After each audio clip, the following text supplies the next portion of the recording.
आज ओम बिरला को लोकसभा का नया स्पीकर ध्वनिमत से चुन लिया गया। ओम बिरला ये लगातार दूसरा कार्यकाल रखते हैं।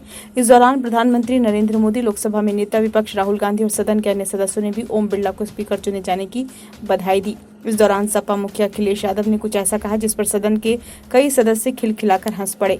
सपा अध्यक्ष अखिलेश यादव ने स्पीकर को बधाई देते हुए कहा, लोकसभा के नवनिर्वाचित अध्यक्ष को बहुत बहुत बधाई और शुभकामनाएं। आप इस सदन के स्पीकर दोबारा चुने गए हैं। आपके पास 5 साल का अनुभव रहा है, वहीं पुराने और नए सदन का भी अनुभव रहा है। मैं अपनी तरफ से और साथी सांसदों की तरफ से बधाई देता हूं। जिस पद पर आप बैठे हैं इससे बहुत गौरवशाली परंपराएं जुड़ी हुई हैं। हम सब यही मानते हैं कि लोकसभा की कार्यवाही बिना किसी भेदभाव के आगे बढ़ेगी और लोकसभा के अध्यक्ष के रूप में आप सभी सांसदों और हर दल को बोलने का मौका जरूर देंगे। अखिलेश ने कहा, आप लोकतांत्रिक न्याय के मुख्य न्यायाधीश के रूप में बैठे हैं। हमारी अपेक्षा है कि किसी सदस्य की आवाज़ दबाई न जाए और न ही किसी सदस्य के निष्कासन जैसी कार्रवाई कर सदन की गरिमा को ठेस पहुंचाई जाए। आपका अंकुश विपक्ष पर तो रहता ही है, लेकिन आपका अंकुश सत्ता पक्ष पर भी रहे। अध्यक्ष महोदय, आपके इशारे पर सदन चले, इसका उल्टा ना हो। हम आपके हर न्याय संगत फैसले के साथ खड़े हैं। मैं नए सदन में पहली बार आया हूं। जिस सदन से मैं आया हूं वहां स्पीकर की कुर्सी बहुत ऊंची है।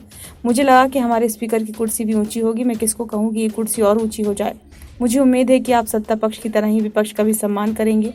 जैसे ही अखिलेश ने स्पीकर की कुर्सी को लेकर बात कही तो सदन के कई सदस्य खिलखिलाकर हंस पड़े।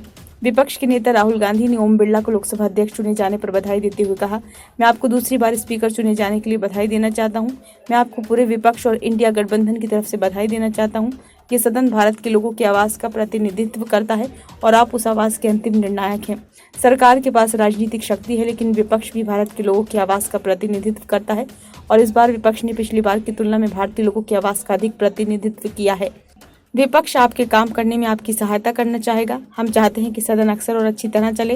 ये बहुत महत्वपूर्ण है कि विश्वास के आधार पर सहयोग हो। ये बहुत महत्वपूर्ण है कि विपक्ष की आवाज़ को इस सदन में प्रतिनिधित्व दिया जाए। ब्यूरो रिपोर्ट, नई दिल्ली।